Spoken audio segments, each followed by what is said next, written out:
Yahoo Sports Fantasy Football Live is powered by Ram Trucks.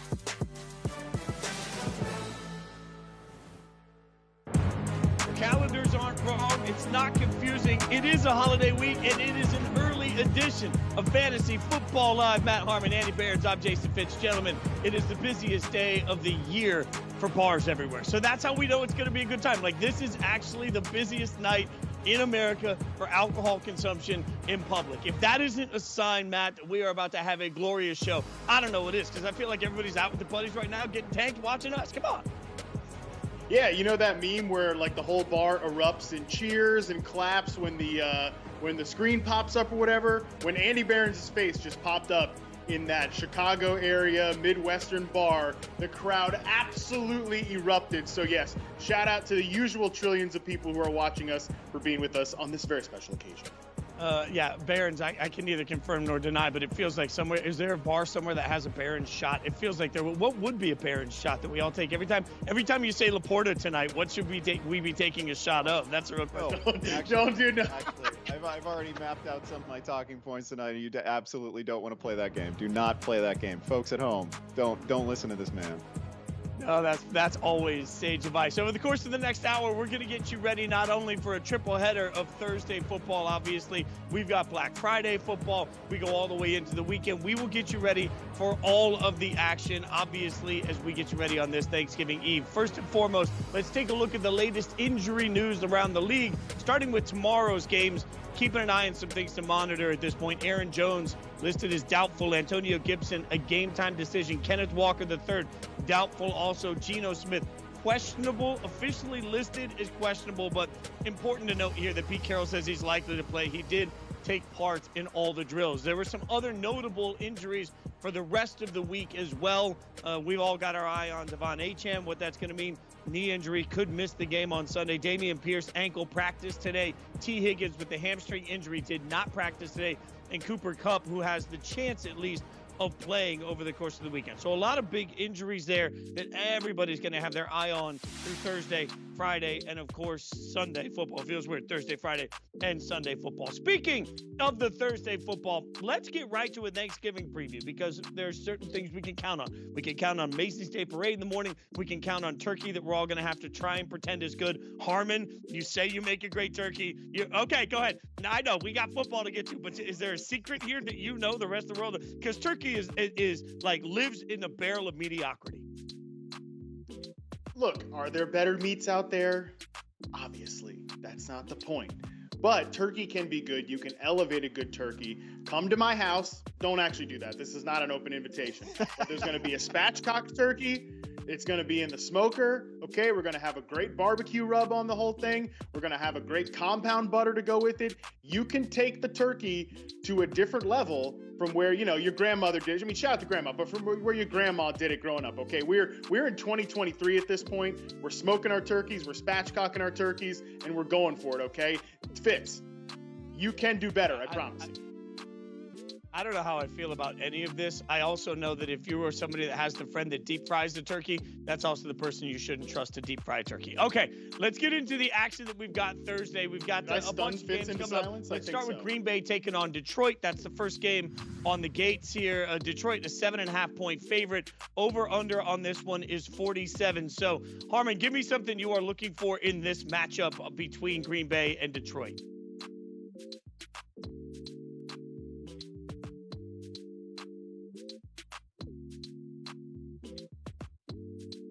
Yeah, so for me in this game, look, I've seen enough of Christian Watson as the number one receiver for the Green Bay Packers. We're having some I'm getting really intrigued, though, with the 2023 rookies. If you guys listen to the podcast, you know I love Jayden Reed. This was one of my guys in the draft process. I thought he was a really good route runner. He shows a real ability to beat press and man coverage. Even though he's kind of been that slot receiver for the Green Bay Packers, I think he can line up outside. I think he can beat man coverage. He sort of reminds me a little bit of like a Terry McLaurin type of player. Nothing super flashy, just really technically detailed, really in tune with the nuances of the game. I think this is a player we're going to see more and more of as the year goes on. And we saw him kind of have his breakout game last week. Made some plays as a receiver, but also they just got the ball in his hands as a rusher. Got over on that really bad Chargers defense. I think he can make a couple of big plays in this Detroit Lions game as well. The Lions secondary has been really generous of late. And also one last note on this passing game. Kind of like Dontayvion Wicks too, the other rookie receiver here for the Green Bay Packers. He's shown an ability as a really solid route runner. Honestly, it wouldn't surprise me, and Andy and I have been talking about this on the pod, it wouldn't surprise me if Jaden Reed ends up being the #1 receiver for the Packers over the next couple of years. And honestly, I wouldn't be surprised if Dontayvion Wicks continues to make some hay in this receiving room as well. All right, Andy, give me something you're looking for in this game. Yeah, well, this is why you didn't want to play the Sam Laporta drinking game with me tonight on the show. It has come to my attention that some of you may have been dissatisfied with the recent fantasy contributions of Sam Laporta. It's possible that maybe you were never worthy of him. He is the tight end 5 on the season, and there isn't a player at the position who's giving us 15 points every week. Absolutely, without question. So you got to have a little faith here. Also, I think you can really write off last week's numbers, mostly due to the fact that Jared Goff was just horrendous for 3/4 of that game. A couple of bad misfires to Laporta, at least one of which would have gone for a huge gain. He was surrounded by an ocean of green on that one. He's about to face a Green Bay defense that just gave up 108 yards to a pair of Chargers tight ends who weren't even their best tight ends. So keep the faith with Laporta. He's going to be absolutely fine. I like that you say keep the faith. I'm going to take the opposite of keep the faith. I'm going to lose the faith in something I'm looking for in this game. And it has a little bit to do with what Harmon was just referencing. I'm going to go on the Christian Watson disappointment is real at this point into this season. Targets are down, receptions are down, but this is just about where we thought he was going to go. I think when you look at the first year that he had and the step up that we expected to happen this year, I thought there'd be this meteoric leap forward. And even though Jordan Love obviously has had his struggles, the concept to me was that, man, the weapons in Green Bay are better than they're getting credit for being. He can be part of that development. Part of this is that players around him have developed into bigger options for Jordan Love. I think that's fair to say. But part of this has just also been Christian Watson went from 7 touchdowns and a bunch of targets to right now 2, and a substantial decrease all across the board. It feels like he's either losing some momentum as a player or he's losing some momentum in their play calling mindset. But either way, I think it's fair to say right now this season is a disappointment for somebody we thought could be a much bigger part of the game plan. All right, let's go next to Washington and Dallas. We know this game is coming up Sunday night. Shout out to my buddy Derek Wells, going to be playing guitar for Dolly Parton during halftime of that one. Woo! Humble brag. All right, so we got this game. Dallas favored by 12.5, over under 48.5. Andy, what are you looking for in this one? Yeah, well, the MVP conversation in the league has landed on so many different quarterbacks so far. We've cycled through like a third of the quarterbacks in the league, but it hasn't focused on Dak Prescott like just yet. But we look back to that messy loss they had against San Francisco back in October, the game when CeeDee Lamb was barely targeted. Ever since then, this team has leaned heavily on Lamb and Dak. It's been those two primarily as the centerpiece of the offense. Dak has 14 touchdown passes over his last 5 games with another 2 rushing scores. It should go without saying that Washington this week is a favorable matchup. They just gave up 3 scores to Tommy DeVito. When you look ahead at the schedule for Dallas, it just sets up perfectly for a Dak Prescott MVP case. It's full of good teams, but good teams with beatable pass defenses. It's Philadelphia, it's Buffalo, Miami, Detroit. You win a couple of those games, you put up numbers against Washington, and now we're talking a 12-13 win team. Dak maybe has 35, 36 touchdown passes on the season. I think he's got a real chance, not just to, he's on this nice run right now, but I think this is more than a hot streak. I think he's got a real chance to the supernova finish. I love the idea of this being his sort of big coming out moment nationally where everybody's watching and he has a big game. All right, I'll give you something here from the other quarterback in this, and this is Sam Howell, who's been a nice story so far throughout fantasy football, but I feel like the numbers here are a bit of a mirage. As much as we've seen huge numbers for him, part of this is the fact that the play calling has just decided they are going to be wildly one-dimensional, and they're going to force a way to make it work every single week. Sam Howell has played well. It just feels like he's playing well in one of those offenses that if this were college football, we'd be be asking, does this translate? I don't know that any of this, if I'm sitting here saying, Sam Howell's my keeper guy for years, I've got him in a couple of my leagues, and I'm not comfortable with it because I don't think what we've seen so far for Sam Howell is something that will be replicated year in and year out. This is a strange system. Eric Bieniemy is calling a bunch of passes. He is making sure the ball gets out of his hands quickly, and he is making sure that essentially he can run or he can pass where he can't run. I don't think that makes sustainable numbers. Like, I'm not looking at Sam Howell saying he's a sustainable golden god for the future out of this. All right, Matt, give me something you're looking for in this one. Yeah, I'll bring it back to the Dallas Cowboys here and talk about CeeDee Lamb, who has just been on a meteoric rise. And this is something that I think CeeDee Lamb has been capable of for a long time. Should it have taken the Dallas Cowboys coaching staff and Mike McCarthy, multiple weeks into the season to figure out, oh, hey, we can use CeeDee Lamb as our X receiver and we can have him dictate matchups? No, it shouldn't have taken this long, but they did figure it out, which is great. He's been having that type of season where now that he has leaped up to, I think, the elite tier of receivers, these other guys that we were showing here, Brandon Cooks, Jake Ferguson, Michael Gallup even have popped up for big games of late. And that's what happens when you have a truly transformative talent, like an elite A-tier receiver. These other secondary guys, Brandon Cooks can start running out of the slot. Jake Ferguson can start getting just oceans, miles of green space to run after the catch. He's really been a transformative, elite coverage dictating player there, CeeDee Lamb, for the Dallas Cowboys. And now all the other guys are starting to benefit as well. All right, let's go to the night game. The last of the nightcap is San Francisco going to Seattle. We got 49ers Seahawks, maybe the best game of the day saved for last. San Francisco, though, a heavy favorite on this one, 7.5. And the over-under right now looks like it's at 44, according to our graphics. So 7.5 and 44. I'll give you something I'm looking for in this one. And it matches a little what we've already talked about on this show. And we've talked about Seattle, where they're going on a bunch of the shows that Yahoo does. Like, Seattle has great weapons. I think we can all acknowledge that. And they've got a quarterback that's doing a really nice job of taking advantage of those great weapons, which from a football standpoint, if I'm a Seahawks fan, makes me really excited. From a fantasy football standpoint, it makes me really nervous because across the board, if you look, whether we're talking about Geno getting the ball out to DK, whether we're talking about DK getting the ball or Tyler Lockett getting the ball or Jackson Smith and Jigba getting the ball, you've also got a couple of guys when Kenneth Walker III is capable of coming back that can run the football. What makes Seattle dangerous for the rest of the season is they've got a bunch of guys that can catch the football. And what makes Geno good is he's doing a nice job of balancing and getting the ball to all of them. That just gives us the classic split scenario here where any given week, one of them might do pretty well, and any given week, one of them might be fairly invisible. It makes me nervous if I have any of them in my fantasy lineup. Matt, give me something you're looking for in this matchup. Is Brandon Aiyuk a top 10 receiver in the NFL right now? I kind of think so. And more importantly, well, maybe more important. I guess more importantly, Brock Purdy thinks he's a top 10 receiver because of the way he uses this guy. Yeah, whose opinion is more important, his quarterback or me?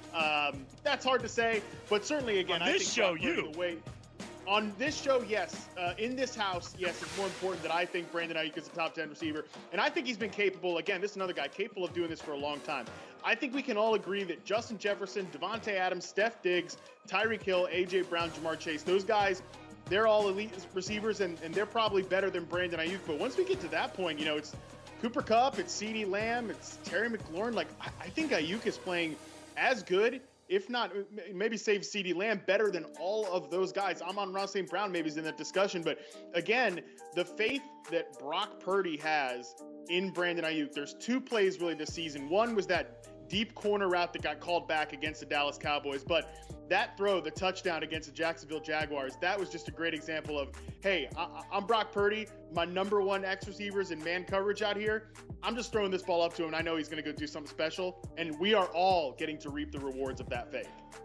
God, it's amazing when you mention that, how many great wide receivers there are right now in this league. Andy, give us something you're looking for in this matchup. Yeah, I'm looking at Zach Charbonnet. He was obviously among the most popular waiver ads in Yahoo leagues this week ahead of week 12. And this, of course, follows the oblique injury to Kenneth Walker. He's doubtful this week. So Charbonnet, I'm gonna start with the good news here. He was already actually out snapping Kenneth Walker pre-injury. He was seeing the third down snaps, hurry up, rotational rushing chances. He was playing 55% of the snaps, generally speaking. And then last week, without Walker, 85% of the snaps. So he's locked into the featured role, rarely coming off the field. Big back, highly versatile, just an excellent receiver both this season and as a college player. But here's the bad news, and it starts with the matchup this week. It's obviously San Francisco this time, but then it's Dallas, and then it's San Francisco again, and then it's Philly. It is the worst stretch of matchups that you can possibly put together for a player who's stepping into a big opportunity, Fitz. It's not exactly a layup line for him. So we're basically hoping to get, 60 yards, goal line opportunities, but he's somebody who, how many backs are there in the league who are in line for 20 plus touches? He is one of those guys right now. All right, so that gets you caught up on some of the Thanksgiving action, but we're going to keep the fun coming in a different way now because it's time to see if we can make some money. Bring the props. It's the Thanksgiving edition. This is like the ultimate side dish you didn't know you needed. Like if the games are the turkey, we're about to give you the mashed potatoes here. It's a little extra on the side. You put it over and you're like, yeah, glad we got that on the table too. We'll each give you a prop we like out of the Thanksgiving action. Matt Harmon, you are up first, good sir. What do you have for us? Yeah, stop me if you've heard this story before, but the Green Bay Packers run defense, it's late fall, we're right around Thanksgiving, and this unit is not very good. Multiple teams have run all over the Packers lately, including the Pittsburgh Steelers.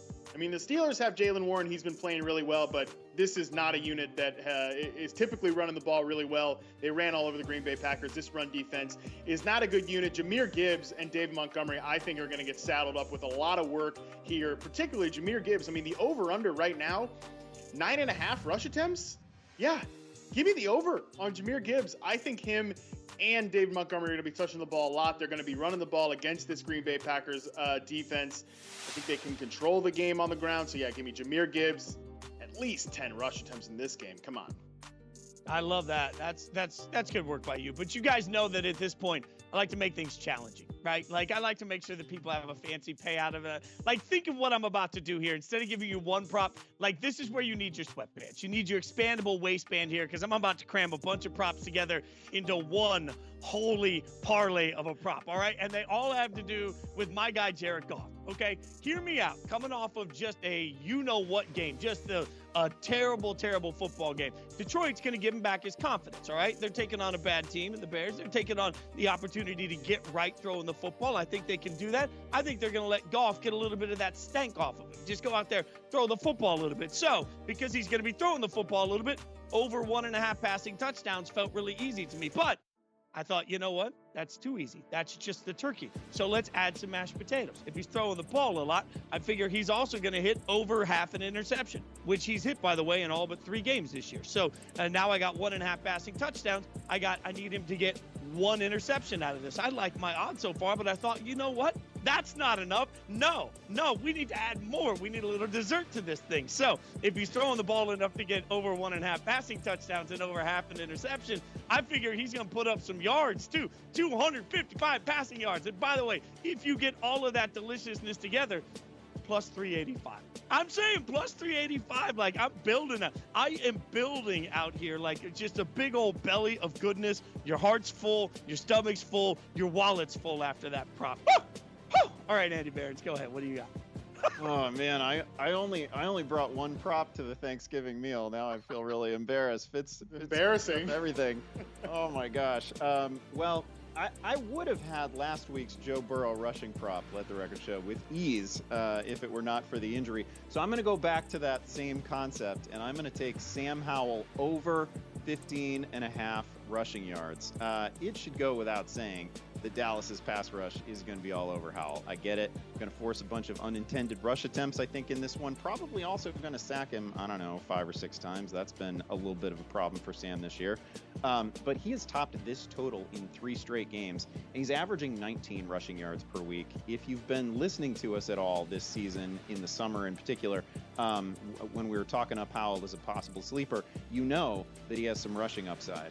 This was a big part of his game at the college level. Dallas has actually allowed 20 or more rushing yards to 6 different quarterbacks this year, so I think Howell gets to this number. Can we just look at his headshot again here? Tell me this doesn't, like, this is junior year. He forgot it was picture day. Didn't comb his hair, and he's like, yeah, I'm a badass. I just do that. That's a franchise quarterback right there. I mean, that looks like he forgot picture. And he's got that, like, you know what? I'm too cool to need it anyway. I don't know. I'm just saying, Sam Howell, starting quarterback in the NFL. Good for him. But, picture day, maybe we get a little better next time. Okay, we're going to give you guys some help now with all of your picks. You guys know the drill. Hashtag AskFFL is the way you can get in on the fun. That's how you can ask us some questions. We're going to get some questions here and help people make some decisions based on things that were submitted through social media and the fantasy app. We start with Spobrono. Sprobono? We'll go with that. Need to pick two. London, Flowers, Mitchell, Herbert, Deontay. Please help. Matt Harmon, what do you think? A lot of interesting options right around the same tier. With the Deontay Foreman injury, I think Khalil Herbert looks pretty good at this point, led the backfield in carries against Minnesota Vikings. They're a tougher run defense, but I think you go with the volume on that one. And look, it's time for Zay Flowers, okay? It is time for Zay Flowers to step up here. No Mark Andrews. The Chargers are not a serious pass defense. I'm really excited about Zay the rest of the season. I think his upside is kind of being slept on because people don't realize this guy can beat man coverage. He can win in the intermediate area of the field. The throws are there to be made. I think more throws are coming starting this week. Yeah, especially with no Mark Andrews. All right, let's get one more question in here from Mitch. Mitch asks, help! Pick three, full PPR, Metcalf, McLaurin, Jerome Ford, Brian Robinson Jr., or Chris Olave. What do you think on this one, Andy? Oh, man, it's all caps help.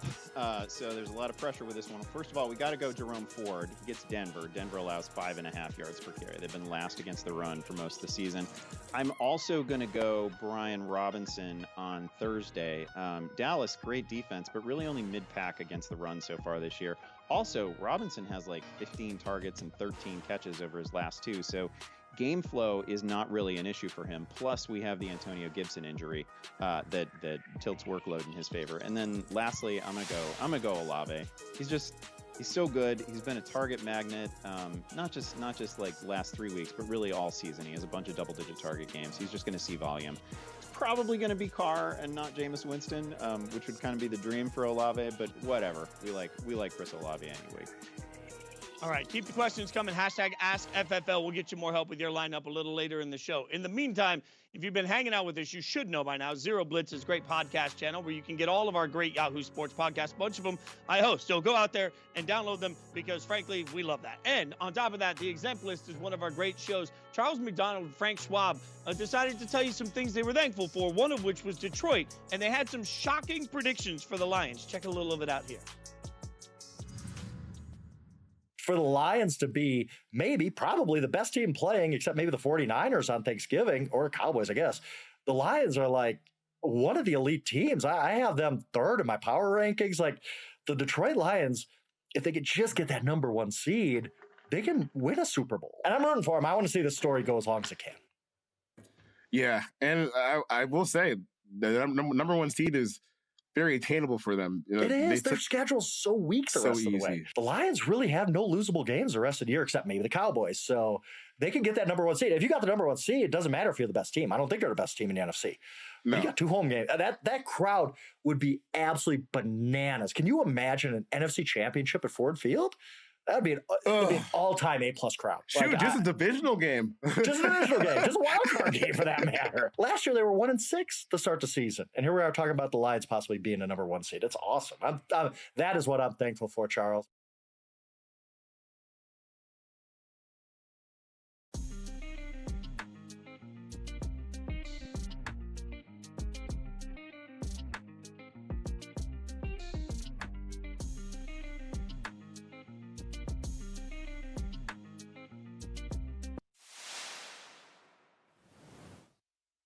Welcome back to Fantasy Football Live. Time to look at our fantasy game changers for this week. Powered by Ram Trucks. You know what we do. We take a word we associate with Ram Trucks, give you a player that we associate with that same word. Andy, you are up first, and your word, versatile.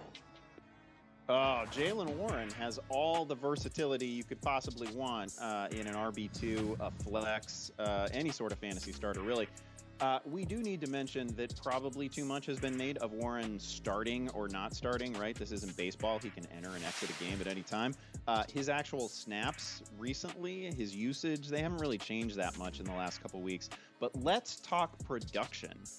Warren leads the NFL in yards per carry right now at 6.2, and he's averaging 73 scrimmage yards per game. That is a 1,200-yard pace. He's also caught 34 balls on 42 targets, which is well ahead of Najee Harris's use as a receiver.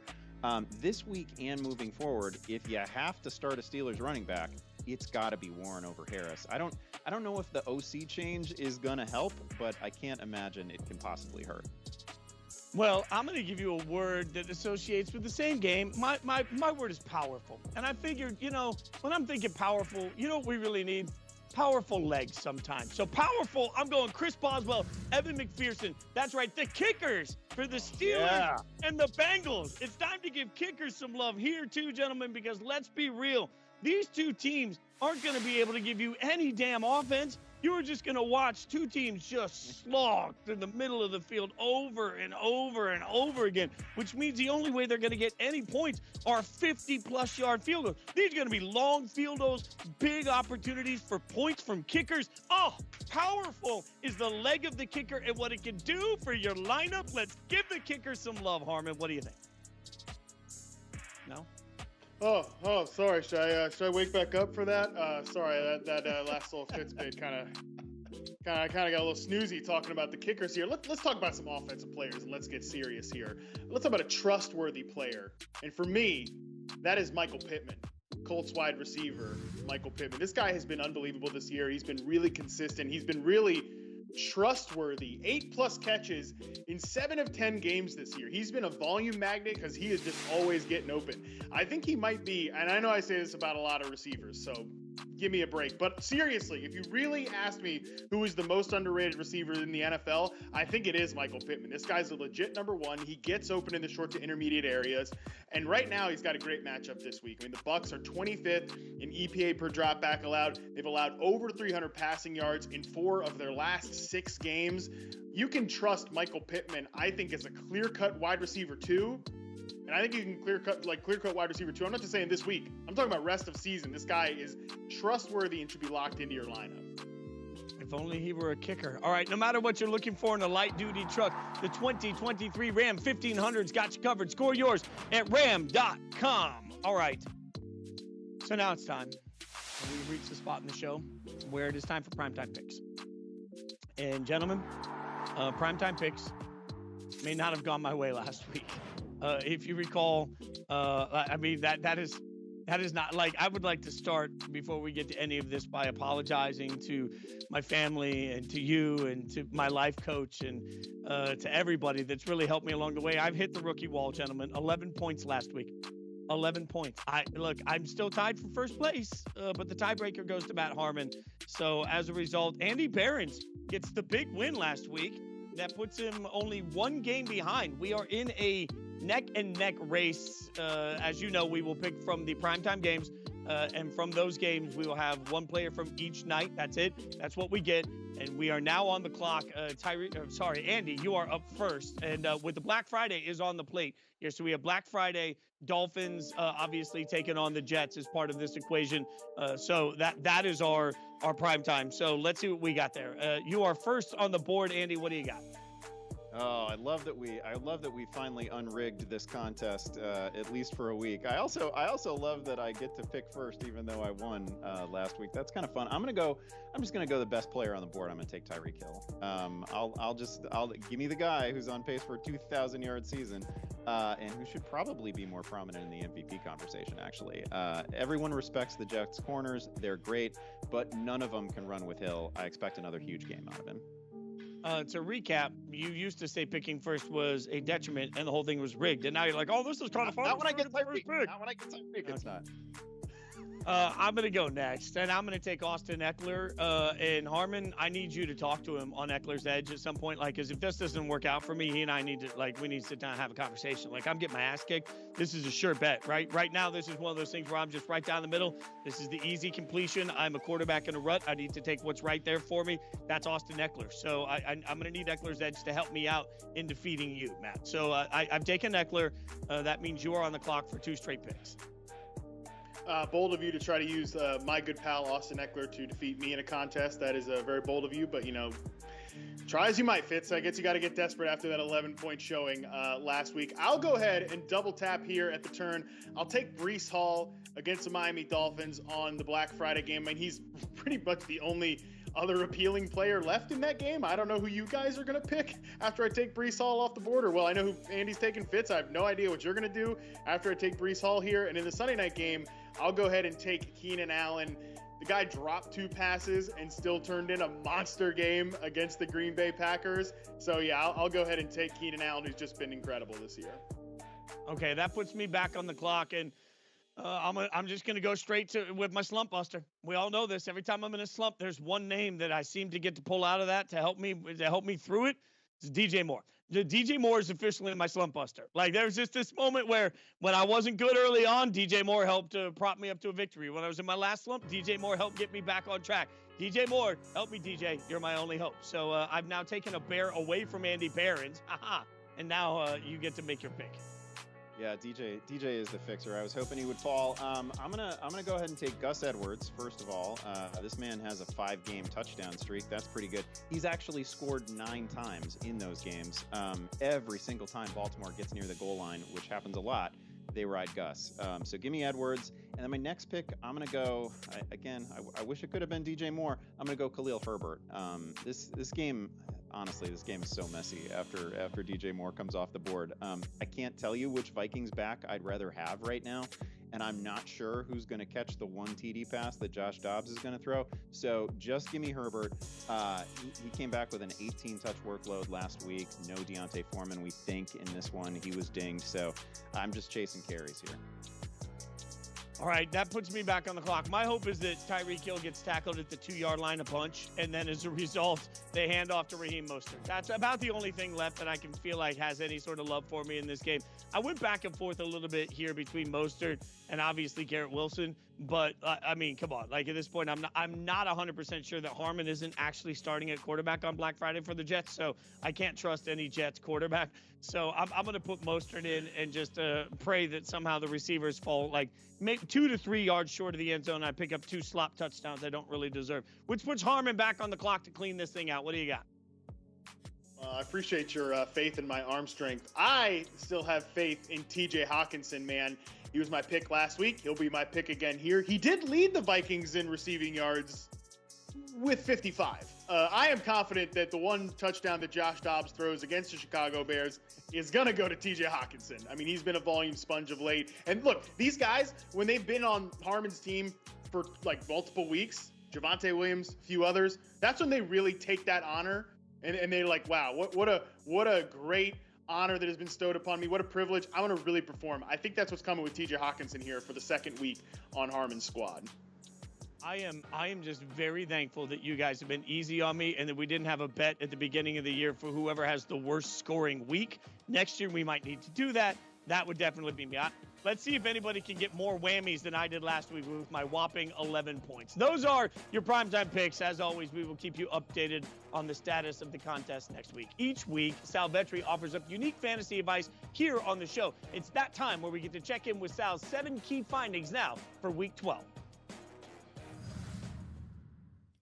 Here are the 7 key findings that'll help you win your Week 12 matchup. Finding number 1 is a player who is trending up. And this is the Vikings running back Ty Chandler, because despite Alexander Mattison suiting up and playing in Week 11, Chandler still posted 110 total yards on just 14 touches. He continues to be the most efficient running back in this backfield. And the best part is he only played 31% of the snaps. If he continues to produce like this, his playing time will only increase. And that might start this week as he takes on the Bears' 30th ranked defense. You can start it. Finding number 2 is the the best spot of the week. And this is for the Rams running back Kyren Williams, who's expected to return from IR this week. When healthy this season, he averages 88% of the snaps and over 20 opportunities per game. And he'll return against the Cardinals' 28th ranked run defense, which the last time we saw Kyren Williams was against this same Arizona defense when he went for 158 rushing yards. And with Cooper Kupp banged up, expect Kyren Williams to see an even larger red zone role. Finding number 3 is the worst spot of the week. And this is for the Packers running back A.J. Dillon, who is trending to start after Aaron Jones left last week with a knee injury. Now, Dillon hasn't been efficient this season, but he has averaged 18 touches in games without Aaron Jones. But he's not going to get any breaks this week as a 7-point underdog against the Lions' second-ranked run defense. They allow the 4th fewest yards to opposing running backs. Dillon's going to profile out this week as a touchdown or bust candidate. Finding number 4 is it's not what it seems. And this is for the Colts wide receiver Josh Downs, who surprisingly, coming out of the bye week, is available in 50% of Yahoo leagues. Look, Downs hasn't produced in fantasy for a month now, but we need to add more context. In week 8, he left early due to an injury. In week 9, he was limited by this same injury. But now he's coming out of the bye and appears to be healthy. And in his 4 games before getting injured, Downs was averaging 14 fantasy points and was a top 24 receiver. And this week, he takes on a Bucs secondary that allows the second most yards to opposing receivers. Finding number 5 is the pickup and play of the week. And this will be Tutu Atwell, the Rams wide receiver, because Cooper Kupp left with injury last week and his status for week 12 now is up in the air. If Kupp was to miss, Tutu Atwell becomes a must start because in 4 games without Kupp this season, Atwell averages 11.7 fantasy points on 8.8 targets per game. And he's going to be walking into an ideal matchup against a Cardinals secondary that ranks 25th in the NFL. Finding number 6 is a player who is trending down. And this will be George Pickens after he posted just 5.8 points in week 11. And since Deontay Johnson returned in week 7, Pickens' target share has gone from 30% without Deontay to just 19% with Deontay active. We've also seen his route tree become less versatile, and now the entire offense is going through changes at the quarterback position and coordinator spots. Now, the positive news we can leave with for George Pickens is that it can only get better here with a new offensive coordinator, and he has a top 10 playoff schedule. Finding number 7 is a situation to monitor. And this is the Bears' backfield because Khalil Herbert returned in week 11 and went right back to being the number 1 RB. Now, he only played 44% of the snaps, but he had 19 opportunities compared to just 6 for the other backs in the backfield. And before he got hurt, he was seeing the full-time role, 79% of the snaps in week 4 in his last fully healthy game. Now, his snaps and usage is important to monitor moving forward because he's going to have a strong schedule the rest of the season. He'll face the Cardinals and Packers' poor run defenses to end the season and start the fantasy playoffs. So these are the 7 key findings that are going to help you win this week. All you have to do now is take this information and use it to smack around your competition.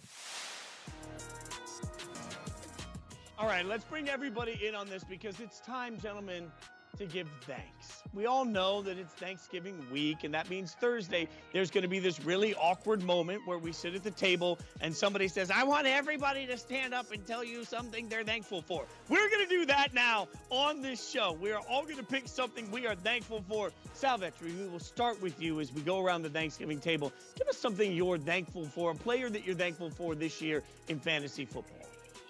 All right, yes, outside of all the people on this show, of course, if we're talking about fantasy football, I am thankful for Sam Howell because I like fun. I like roller coasters. And every single week, that's exactly what you're getting out of Sam Howell and on the entire season. Now, lately, that roller coaster's been going up. And you know there's going to be a drop. But guess what? That might be the best part of the ride. Sam Howell this year, throwing over 40 times per game. That's a historic rate. But it hasn't just been the volume, the Jameis Winston YOLO ball at times. He's actually top 10 in quarterback efficiency.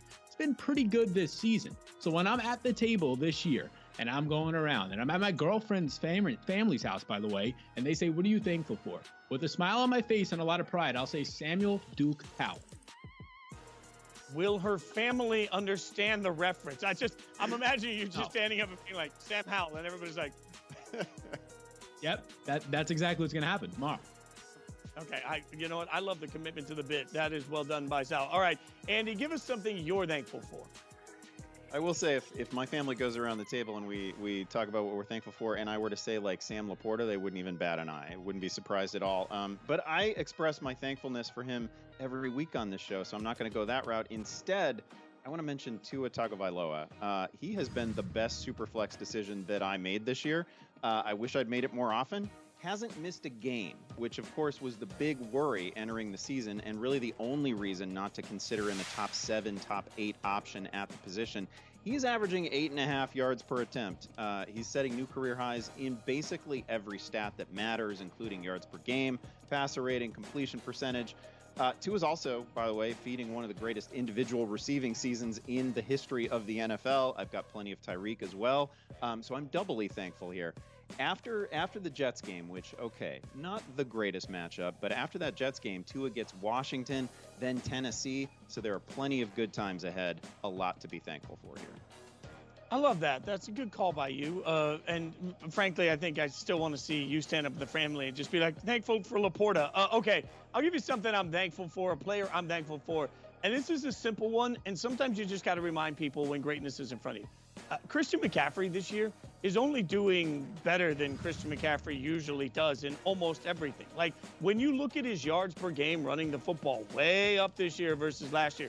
You look at his average per carry, it's about the same. So he's getting more volume. He's absolutely crushing it. If you look at his receptions, small dip there, but nothing of any consequence. Like, Christian McCaffrey, in a year where nothing is consistent in the NFL, Christian McCaffrey's been exactly that. And it's not just that he's consistent, he's consistently amazing. And we get so used to sometimes great players doing great things in the NFL that we forget to step back. I can't imagine on Thanksgiving what it would be like to be married to a chef, like a world-renowned Michelin star chef, making the best meal you've ever had in your life. I can't imagine what that's like, but you better appreciate it. I think the same thing needs to be said about the 49ers and Christian McCaffrey, because they got their superstar chef. They just need to let him cook, and he's doing it wildly consistently. Okay, Harmon, give us somebody you're thankful for this year. Yeah, listen, I could not possibly be more thankful to CJ Stroud for a couple of different reasons. One, he allows us to never take seriously any talk about the S2 cognition test. Like, congratulations on wasting hours and hours of discourse on the S2 cognition test and whether that mattered for a verifiable collegiate star quarterback in CJ Stroud. Secondly, it's no fun when there are just these vagabond teams that we don't even need to consider in the NFL discussion. You know, it's like Houston had just been a complete wasteland of anything interesting until CJ Stroud and DeMeco Ryans showed up. And now they're one of like the must-see TV events of the year. I mean, this game against Jacksonville this week is huge. We never thought we'd be talking about that. And lastly, and perhaps most importantly, it's great that you're an elite quarterback. It's great that you're making the Texans a potential contender. But CJ Stroud has turned Nico Collins into a star X receiver. He's got Tank Dell just absolutely smacking around these wide receiver size narratives. You can't possibly be more thankful than I am thankful to CJ Stroud for that. Just a reminder to the world, if the Texans beat the Jags on Sunday, they will be tied for first place, and the Texans will have the season series sweep over Jacksonville in the process. The Texans are very alive, not just to make the playoffs, but to win their division. So that is wild. All right, gentlemen, let's help everybody out. It's time for some play calling. We'll get some questions in. You guys can help people make their rosters absolutely perfect for the weekend. The first question comes from the only Sutton. I don't know why the only Sutton. Like, that seems a little I mean, I don't know. Are there other Suttons? 1/2 PPR. Ridley or Downs? Sal, what say you? Yeah, so we mentioned in the key findings how I like Downs. In most situations, I want to start him this week, but not this one. We got Ridley back on track last week. 100 yards, 2-touchdown game. Now, earlier this year, he faced the Texans. He's going to face them this week. They're a pretty feisty secondary, a top 10 secondary this year in coverage grades, and Ridley only had 40 scoreless yards. So that's not great, but Zay Jones wasn't playing in that game. We've seen this week there's been a lot of commotion about it, that Zay Jones and Calvin Ridley on the field at the same time opens up some more things for Ridley, where he's used, the routes that he's running. So I'll take him this week after he had that nice bounce back last week. All right, so the next one will go to Matt. Matt, Gang Green is going to ask us here. Gang Green says, half PPR, do I start Puka or Jamar Chase? What do you think? Oh, it has come to this. Jamar Chase officially in the start-sit questions. And look, I get it. He's not too dissimilar to Gang Green's #1 receiver, Garrett Wilson, where you know he can ball out any week because he's a great player. You also know he can get you 9 receiving yards because of his quarterback situation. Until we see Jake Browning put up a competent, start to finish performance when he knows he's going into the game as the QB1, I think that's where Jamar Chase is. And especially if there's no Cooper Kupp this week, Puka Nacua is in a higher range than that for me. So I would go Puka in this matchup. Let's get one more in for Andy. That way everybody gets to have fun at the Thanksgiving table. Bearded Metagross asks Najee Harris or Keaton Mitchell. Barons, what say you? Oh, one thing I've learned is that when people throw Najee Harris into a question, they desperately want you to say the other guy. I know that you want me to say Mitchell here. I get it. Here's the thing. Najee gets Cincinnati. They rank next to last against the run. They're giving up 5 yards per carry. We can comfortably say that Najee, even after the Matt Canada firing, he's still going to get touches. He's probably still going to see 40, 45, 50% of the backfield touches in this one. I would go that route. I'm chasing volume here. You know, we're having so much fun, we're going to let Sal go back for seconds. One more for Sal Vetri. Let's bring one more up here. Rohan says, start Lamar or Goff for week 12. What do you think, Sal? Yeah, so this one's Lamar for me. And here's the thing. Lamar is my highest graded quarterback this week. So no matter who is on the other end of this, the answer was Lamar Jackson. I know Goff is playing on Thanksgiving, so that might be, I want to have some fun watching. If that's the case, go ahead, do what you want there. But Lamar Jackson, when you say who's going to get more fantasy points, that's the guy I want. I know there's no Mark Andrews. I know Odell is banged up. But this is maybe the best matchup you can find against the Chargers. I mean, Jordan Love just had a career high 322 yards against them last week. We know Lamar can do things on the ground as well. He doesn't have some of his weapons, but there's still Zay Flowers. Maybe this is the week Bateman gets going as well. All right, you guys can keep the questions coming to us. Hashtag AskFFL. That's the way we all get in on the fun with you. In the meantime, we've got to take a quick break. Now, coming up on Friday, don't break the door down for the matchup, but Dolphins Jets skipping the shopping to play a football game on Black Friday. We'll break down all of the action for you on the other side.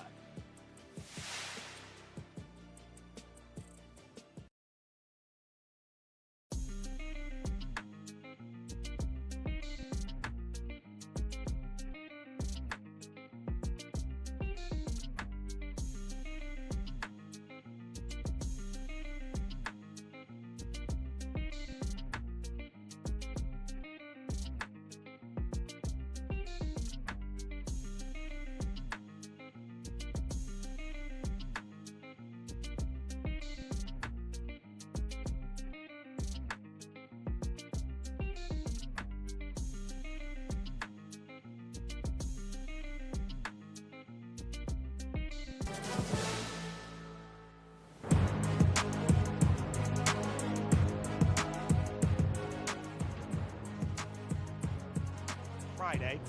Look good on paper for the season. I can't fault the NFL. I understand what they were trying to do there. You put a game on Amazon, you've got a captive audience. They're going to spend the whole game, I'm sure, trying to tell us their great Amazon deals on Black Friday. Like, it all makes sense.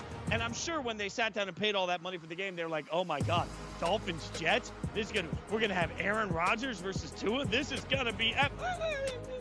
It is what it is. Let's pull up the numbers for you so that everybody knows. Dolphins Jets, 3 p.m. Eastern. Miami is a 9.5-point favorite. I thought that number might be bigger, honestly. The over-under on this one is 41. So we're going to have a little bit of fun, though, in honor of Black Friday. We're going to see what we're buying on Black Friday. Any deals you're buying in this matchup, Andy? Oh, yeah. Well, as you know, Tim Boyle starting at quarterback for the Jets, which means that I am buying Miami's defense in this one. In fact, I am the guy who's waiting in line outside the defense store at 4 a.m., just waiting for the doors to open so I can rush through. Boyle is on his 4th team in 5 years. He's thrown 3 touchdowns and 9 interceptions in the NFL, and somehow that ratio was worse in college. At some point in this game, Boyle is going to have to put the ball in the air. It can't all be screens. We are definitely getting multiple takeaways and sacks and maybe a score from the Miami D in this one. They have 31 sacks right now, which is top 10 in the league. I got to believe they're going to get 3, 4, maybe 2 picks. That's a pretty good day for your fantasy defense.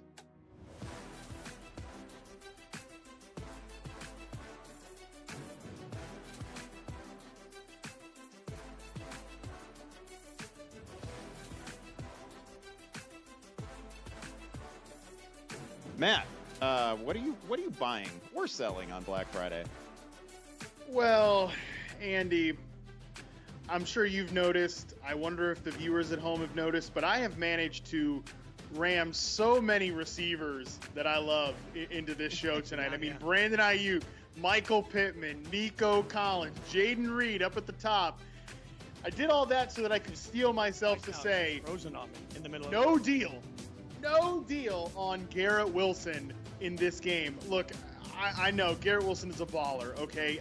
I think he is in that discussion as a top 10 real-life NFL receiver. But, Andy, I don't know if you didn't read off the actual Tim Boyle collegiate touchdown to interception ratio, because this is a family show and maybe you don't want it to get bleeped out, but hey, get the bleep button ready if this is too inappropriate for the kids at home.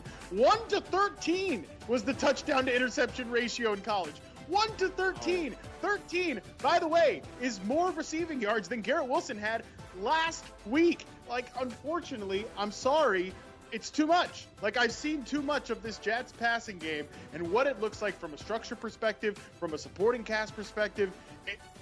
Find a different alternative. I don't even care if Garrett Wilson ends up having a good game. The floor is literally 9 receiving yards in this passing game with Zach Wilson and Tim Boyle and the guys. Like, I'm sorry. I'm begging for Trevor Siemian. That's where we're at. I am begging for Trevor Siemian, but we're not going to get him. Somebody put that on a T-shirt somewhere. I'm begging for Trevor Siemian, and let's just see how many of those we sell. All right, Andy, give us another deal that you're either buying or selling on Black Friday. What do you got? Yeah, I'll buy Raheem Mostert, your pick in primetime picks. You didn't seem that happy about it, but I'd be okay with it. He is my full confidence most weeks, and certainly when healthy, he's just a strong buy for me, especially with his team favored by 9.5. He has 13 touchdowns this season, a league-leading 11 rushing TDs, and he's averaged at 85 scrimmage yards per game. The guy's been incredible. Only has 2 weeks without double-digit fantasy points on the year. The Jets' defense, obviously good, but they do also rank 30th in rushing yards per game allowed. This is the kind of thing that happens when the run is always in play against you because you don't score any points. 8 different running backs have put up at least 80 scrimmage yards against the Jets, and Mostert, I'm pretty sure, is going to make it 9. Oh, God, I hope you're right. I mean, I've never needed you more to be right in this entire situation. All right, let's move on to Fantasy Face-Off, bringing everybody in on this one. We like to take one player and then figure out this or that as we look at it. And the player this week is Isaiah Likely. For anyone that doesn't know, that would be a tight end for the Baltimore Ravens, which became an issue when Mark Andrews went down early in the game that helped me score 11 points total. All right, so Isaiah Likely or Kyle Pitts. Matt Harmon, what do you got, Likely or Pitts? Yeah, before I give my answer, I want to give a quick shout out to my friend Marcus Grant, works for the NFL Network. We used to work together. One week, so one random season, he literally got through an analysis, a blurb of just the shrug emoji on Jimmy Graham. Like, they printed that on NFL.com. And we are about to, line up Isaiah Likely with every shrug emoji tight end that there is in fantasy football. So get ready for this segment, people, as I'm going to be doing a lot of shrugging. So, Kyle Pitts, Isaiah Likely, I guess it's Isaiah Likely for me. I mean, he's never really done it when we've counted on him to step in for Mark Andrews before, but Kyle Pitts has just also never kind of done it. So, shrug, I'm going with Isaiah Likely here.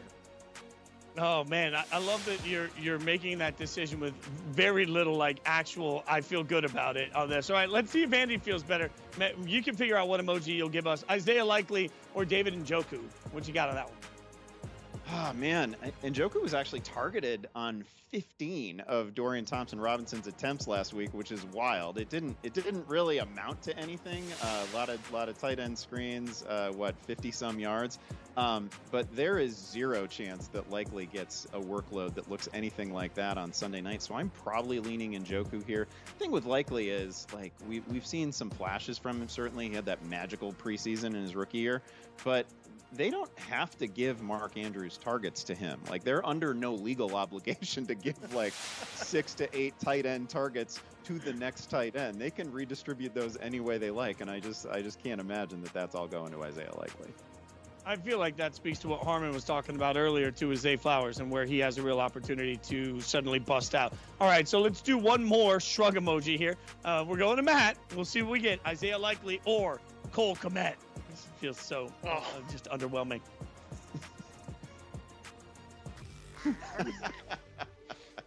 I mean, I don't know. I guess Isaiah Likely. Look, the Chargers' pass defense is completely and utterly unserious. I love that people are still like, you know what, Brandon Staley is really a disappointing head coach because he is just not taking this talented Chargers roster to where it needs to go. Really? Is it really that talented? of a roster? I don't see it. I think everybody is kind of playing below expectations right now. And, I think they'd all kind of own up to that with the way the season has gone. And I'm not saying that as a defense of Brandon Staley. Please don't take it that way, because this defense has been a disaster ever since he has taken over. I guess Isaiah Likely can maybe take advantage of that defense. Sure, that's where I'm going. Would you say it's likely to happen? Oh! You're welcome. Okay, fine. I'll see myself out. Okay. You know what? They can't all be hits. You know what? Yeah, you know what I'm thankful for? I'm thankful for all the people that consume this show every single week, that engage us on social media, and they send in roster questions for us to kick around. It's time for Hurry Up Offense. 25-second play clock goes up, and the first question comes from Greg, who says, stick with Pollard one more week, even though he could disappoint like an underachieving college kid home from Thanksgiving, or go with a mix of Gus, Mostert, and even Chandler. Andy Behrens, you laugh, so you get it. What do you think? Well, I don't want Ty Chandler here, and he's played really well, but he's obviously in a job share. If I can only pick one of these, man, it's probably Gus Edwards. It's really close with Mostert and Pollard, but Gus has scored 9 times in 5 games. Delay game. All right, it's a 5-yard penalty on you, Andy. We're going to keep track. It's a fine job. All right, Don says, which 3 should I start? Metcalf, Olave, Taysom Hill, or Downs? What do you think? We'll go to Harmon on this one. Yeah, Taysom Hill, the ultimate. And I think I'm going the actual 3 receivers on this one. I know DK Metcalf, not an ideal matchup, but we have seen perimeter receivers get going against Seattle before this year. I'll go the 3 receivers here. Well done to get out before the clock stops. All right, so Jacket says, simple question, Andy Behrens, complicated answer. Purdy or Fields? What do you think? Yeah, these guys are really close in my ranks. I want to go Fields here. Really liked everything that we saw from him last week. That's exactly what we want. Like, if the first read isn't there, just take off. He gave us over 100 rushing yards. His ceiling in this game is higher. Oh, look, everybody's doing a good job of getting this in. We're back up to the line of scrimmage quickly to get the next one in. JGG says, James Cook, Addison, Jaden Reed, or Josh Downs at flex. Harmon, what do you think? Would I really be a man of my word if I didn't say Jaden Reed here? I think that is my answer. Jordan Addison, Jaden Reed, pretty close. Now that it sounds like Justin Jefferson's not going to play on Monday Night Football, but I'll go Jaden Reed. I think he's been playing a little bit better. Okay, that right in at the wire, barely avoids the fine. Jason says, wide receiver flex, start 2. G. Wilson, D-Hop, Nico. What do you think, Andy? I think there's no way that you can start Garrett Wilson here. I agree with everything that Matt said earlier. He's just untrustworthy with Tim Boyle at quarterback. Really with Zach Wilson at quarterback. Hopkins, great matchup with Carolina. Nico just saw 11 targets. Those are my plays. By the way, I just now appreciated his Twitter handle was Jay Sonova. That was well done. Randall asking Zach Charbonnet, Devin Singletary, or Ramondre Stevenson. PPR. Harmon, what do you think? Also, Randall, beautiful family, by the way. Love that picture. Go ahead. Oh, yeah, hell of a family. Shout out to Randall. Man, Singletary, Charbonnet is difficult. Jags have been a great run defense. The 49ers also very good. I think I'm going to go with Singletary because I think that game's going to be higher scoring. Oh, man. He's getting cocky now. All right, so Sean comes in standard. Need 2 between Downs, Adams, or Thielen. Hashtag AskFFL. I'll ask Andy Behrens. What say you, good sir? Oh, I hate sitting Josh Downs. I kind of just want to filibuster until I get the whistle and I don't have to give an answer. But I got to play Javonte Adams. Should be sitting Josh Downs? Josh Downs? Oh man, you're on fire with the terrible puns. I'm gonna go Devontae and Thielen. That's on the quarterback. I'll take the penalty on that one just to get the joke in. Sam says hashtag AskFFL. TJ Hawk, Javonte Williams, Ford, or Singletary. You took the time to spell out Javonte, but didn't spell all of TJ's last name. Okay, go ahead, Harmon. Oh, that's because if he just sent in Williams, it would have been one of those. Oh, don't even consider this question. This one is really difficult. All these options are relatively appealing. I think I'm going to go with Hawkinson, though. Woo! No analysis. Barely you get no analysis. Barely Sorry. in. All right. Eric says Connor, James Cook, Ridley, or Nico. Hashtag AskFFL. I'll ask Andy Behrens. What do you think? Oh man, these are close too. But I'm gonna go Nico Collins. Again, he came back from injury with 11 targets. He's tied to a wonderful quarterback right now. That passing game is really clicking. I want a piece of that Texans offense in a game that I didn't think was going to be as exciting as it is, but can't wait to see Jags and Texans. All right, we're going to get one more in for Matt Harmon. The last one coming up now. Bobby says, pick 2, Zay Flowers, the Chargers, Terry McLaurin at Cowboys, Kyron Williams at Cardinals. What do you think, Harmon? Man, had such a fun show talking about all the receivers I love, and we got to end it here by saying you can't play Terry McLaurin. I hate it, but with the way this offense spreads things around, you can't do it. Zay's in a great spot. Kyron Williams was a workhorse back prior to the injury. McLaurin's the sit. Oh, I'll give. Okay, all right. Barely in, but we'll give it to you. It's Thanksgiving. I'm feeling gracious. You guys, don't forget, you can check us back. Next Thursday, we'll be at our normal time. So usually today, we're a little early. But next Thursday, back to normal time, 7 p.m. Eastern, 4 p.m. Pacific, to get you ready for Week 13. In the meantime, don't forget to check back in Sunday morning for the latest on player injuries. And, of course, our very own Scott Pianowski will be answering your last-minute questions. All you got to do on social media is use the hashtag AskFFL. I say this all the time. I say it every week. But there's a tremendous crew of people behind the scenes you don't get to see that work their tails off to make this show happen. All three of us are incredibly thankful for the work they put in, and all of us as a crew are incredibly thankful for all of you that spend the time throughout the course of the season hanging out with us. On behalf of Andy Behrens, Matt Harmon, I'm Jason Fitz. Thank you so much. Have a happy and safe Thanksgiving. We appreciate you guys hanging out with us. See you next week.